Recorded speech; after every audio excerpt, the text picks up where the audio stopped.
ओडिया भाषा साहित्य और संस्कृति परिषद चंपुआ पक्षर चंपुआ उपजिलापाल आवासिक कार्यालय विश्व पखाल दिवस महाडंबर सहित पालन कर पखाल दिवस ओडिया संस्कृति और परंपरा सहित बेस जड़ित।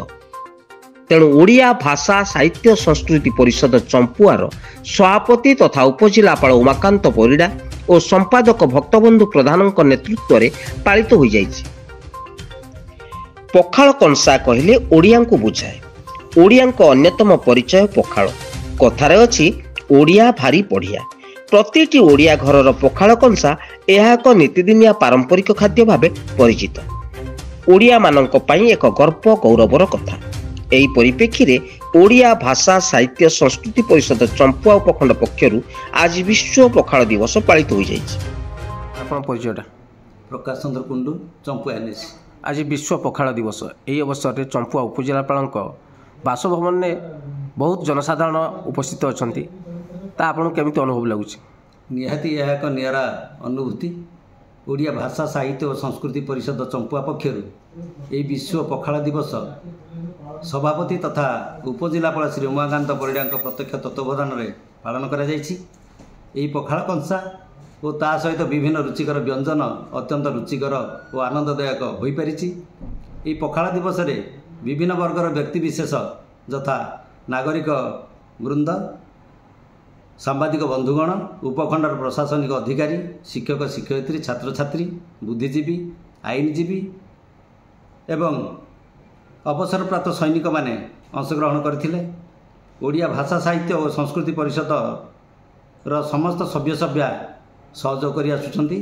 बहुत धन्यवाद पात्र हो पारिछि आजिर एही दिवसटी।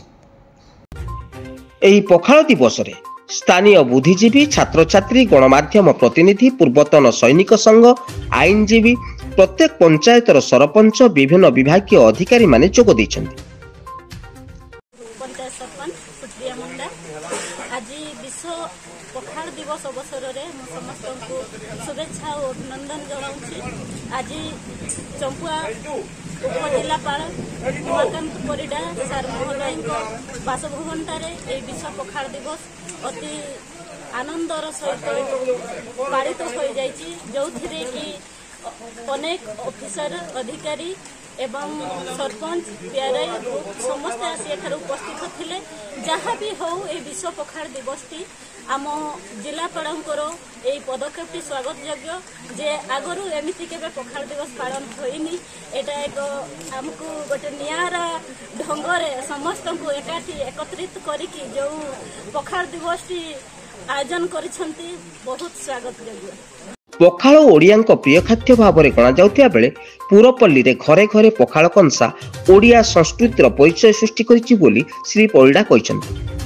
मार्च 20 तारिख को विश्व पखाल दिवस रूपे पालन करा जायछि। एही परिप्रेक्षी रे आज उपजिलापाल आवासिक कार्यालय परिसर रे एही दिवस को पालन करा जिबा सह निमंत्रित अतिथि मानकु ओडिया परंपरा दही छुंक दिया पखाल सह आलू चटणी, बड़ीचूरा, आलू भर्ता, बाइगण भर्ता, काकुड़ी, बिलाती चटणी, पोटल भजा, कलरा भजा, साग फूल बड़ी विभिन्न स्वास्थ्यकर खाद्य द्वारा आपायित करा जायतिला।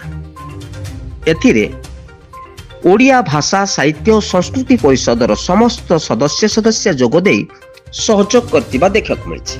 केन्दुझर चंपुआरु ममता सेनापति रिपोर्ट, जनता जिंदाबाद। कालिका प्रसाद सरपंच आज जो आम चंपुआरे विश्व पखाल दिवस सार कलेक्टर सब कलेक्टर सार बासभवन में अनुष्ठित करते बहुत जन आसते खावाई सब भल होता सब एक्सीलेंट होता। पखाल मैंने एत सुंदर लगुला मैंने इमेजिन बाहर आउ केते प्रकार आमर 10-12 प्रकार आइटम भजा आइटम होता से भल लगुला। शेष कहि समस्त को धन्यवाद। आउ सार भी बहुत भल आमको तमने वेलकम करके आनिक खुई आ समस्ते आसी सब ऑफिसर सब अधिकारी सब आम नेता मंत्री समस्ते आसते खाइले खुशी होगी गलु। धन्यवाद, नमस्कार। प्रथम नमस्कार। आमर ओडिशार जो पखाल दिवस ओडिशार घरे घरे परिचित आउ जोटा कि आम चंपुआ भितर आउ जड़े सब कलेक्टर ऑफिस रे जो पखाल दिवस होती चिरस्मरणीय रहिबो एवं जो भी सार आसी किंतु एभलिया फंक्शन केबे हेनथिला। धन्यवाद।